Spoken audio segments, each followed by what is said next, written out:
You might have heard my podcast on this, and if you want, a deeper version, go listen to or another version because I think this is going to be way deeper than that. But another version of it.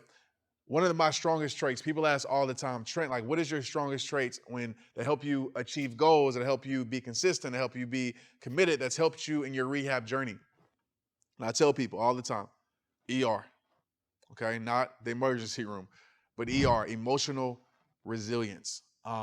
I think this is one of the things that if you can develop this, again, it doesn't mean that you have some superpower to ignore your emotions, but you understand FOF, facts over feelings. You understand just because you feel something, even though your feeling is real, doesn't make it right, right? It doesn't mean that if I feel like I want to quit, that I have to quit. It doesn't feel like, okay, it doesn't mean that, okay, if I feel like I'm not enough, then I'm not enough. And emotional resilience, just simply to put in the simplest terms I can put it in, is emotions come up and you don't cave to your emotions. Simple. You're able to push through. The people in this world that are inconsistent, and this is no slap to anybody because I was this person at the point. The people in this world that really don't move the needle and make things happen, usually it's because, their intentions are there, right? They have the intentions to do all these things. The destination might even be there. But they are prisoners to their emotions. Their emotions control how they move with their life. So if they feel great, they're going to have a great day. They feel great, they're going to work hard, right? If they feel great, they're going to go for that run, go for that workout. That's what average does, right? There's nothing wrong with that. You want to be average? Nothing wrong with it. But what legendary does is, I don't feel like doing it today. I still do it. And I do it even harder because I don't feel like doing it, because I know in me doing it, I'm going to become stronger. I'm going to become better. Like, I think that's one of the best things ever, is that true strength it doesn't show when you feel like doing something. True strength is shown when you don't feel like doing it and you still show up and do it. Like, that's when true character is revealed, right? The hard times reveal the true character, not great times. The storm, exposes how strong the foundation is, not the sunlight. And so that's what separates people. So how can you be more emotional resilient? How can you develop these things? Well, let's talk about this. If I was going to tell you how to construct emotional resilience, the first thing that I would tell you is that I would start my day off, right? How to build it. I would construct my day. We kind of briefly touched on this earlier, with being uncomfortable. I would start my day off with it. Again, I'm not trying to push y'all into physical fitness, but again, I am going to start my day off with something that's going to make me uncomfortable. Why? Because when I conquer that, when I push through that, I know I have no choice but to grow. I know that my emotions are going to come up somewhere in that uncomfortableness. My emotions are going to say, what are you doing? For example, when I was running my 10K, there was an emotion that came, was like, you need to stop. Why are you doing this? You're not getting paid. You're not a track and field athlete. Why are you doing? Nobody will know if you stop except yourself. But that accept yourself part really pierced my soul, because I'm going to know it. And that's when true change takes place, when you hold yourself accountable. So when I'm in the trails, I can stop anytime. But I want to push myself, because I know when I push myself, I create new limits in my life. Because if you always stop at your limit, you're never going to create new limits. I know that sounds like duh, but a lot of people don't get it. A lot of people don't expand their boundaries of greatness because they always stop when the struggle hits. So every single day, if you can, construct your day with being uncomfortable, okay?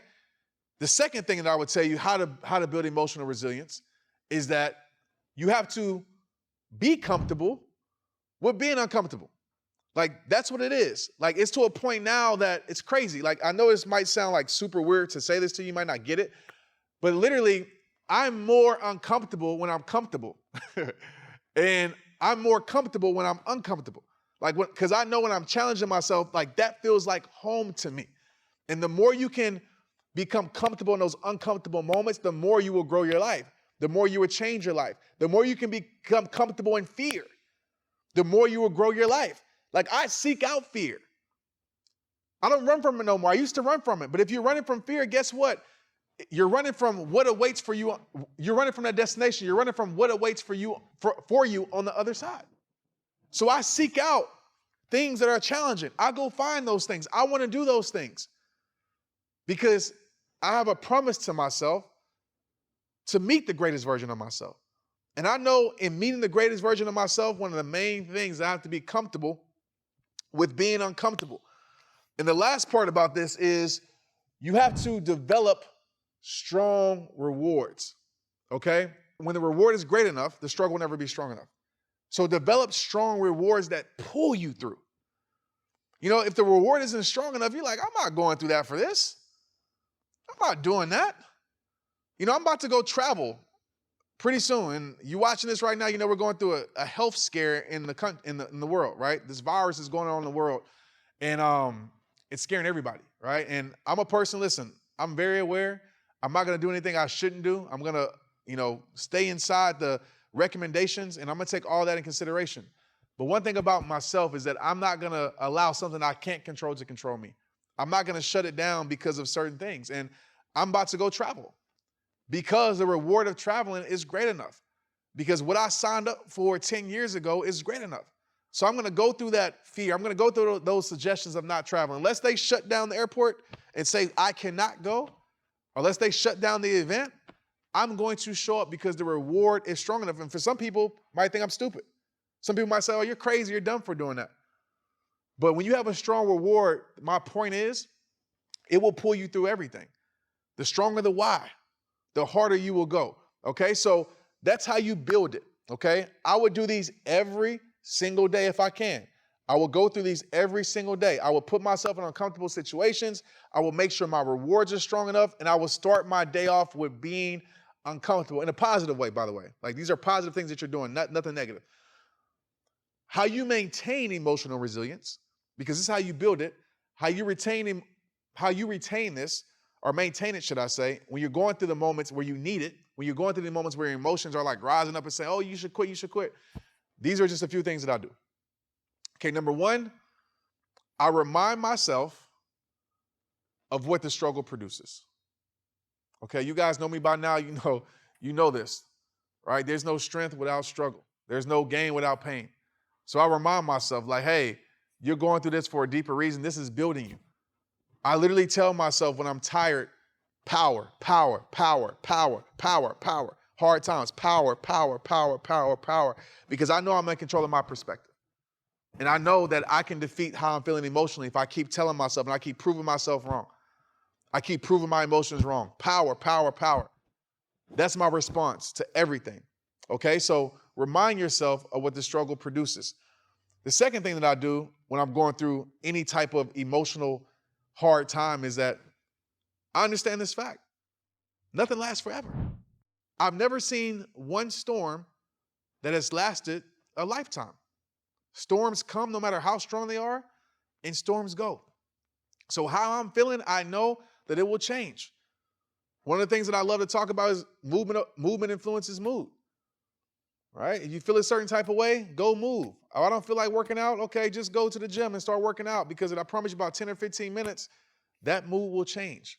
Okay, nothing lasts forever unless we allow it to, unless we keep ourselves in certain situations, unless we keep ourselves in certain mindsets. And the third thing, and this is just straight up point blank period common sense.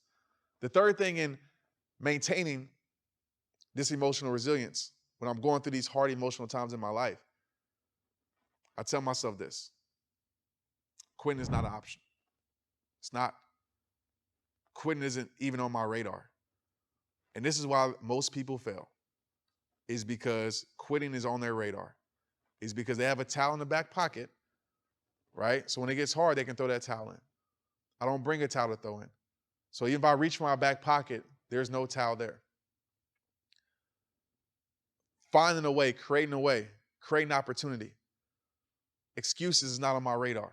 Blaming is not on my radar. Responsibility is. Because I made a commitment to myself when I started this, I would sign up forever. Has it been times I wanted to quit? Absolutely. But I had to remind myself of why I started. I had to remind myself of my mission. And these are things that I try to do daily to build that confidence in myself, to remind me. So for some of you, you really got to make up your mind and ask yourself, is whatever it is that you signed up for this for, TIC or whatever it is, you got to ask yourself, do you like really, really want it? Like, do you really want it? I'm talking about giving your whole, dedicating your life to it. And you might say, well, it's about healing. Well, do you really want to heal? Do you really want to become whatever that thing is? Do you really want to become the greatest you? Because if you don't, it's going to get exposed. Hard times going to expose it. Struggle going to expose it. Emotional moments are going to expose it.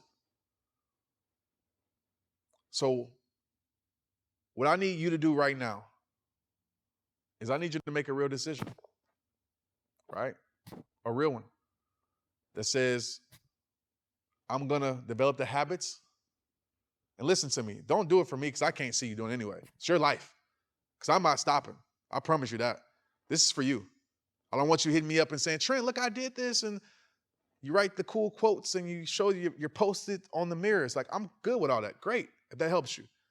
But what I truly care about is you making a change for real. I don't care about the fluff stuff. I don't care about the Instagram stuff and all of that. I care about you actually making change in your life.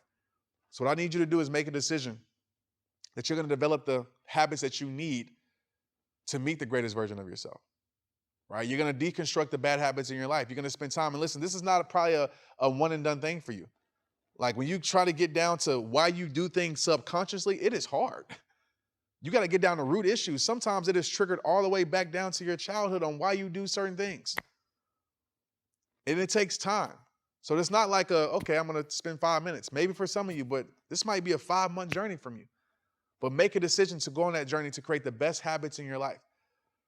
The second thing I need you to do, right, is I need you to be loyal to your goal setting.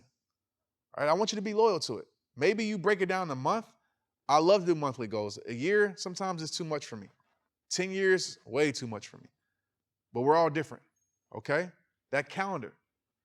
Start being a master of your calendar. Start being committed to your calendar. Start being disciplined to your calendar. And last but not least, develop some emotional resilience. That is my secret sauce that's helped me become who I am today. Even from a professional level as an athlete to what I do now. Emotional resilience. All right, I want to say I'm proud of you. All right, I know it's tough. I know it's hard. It's not easy work. I'm proud of you.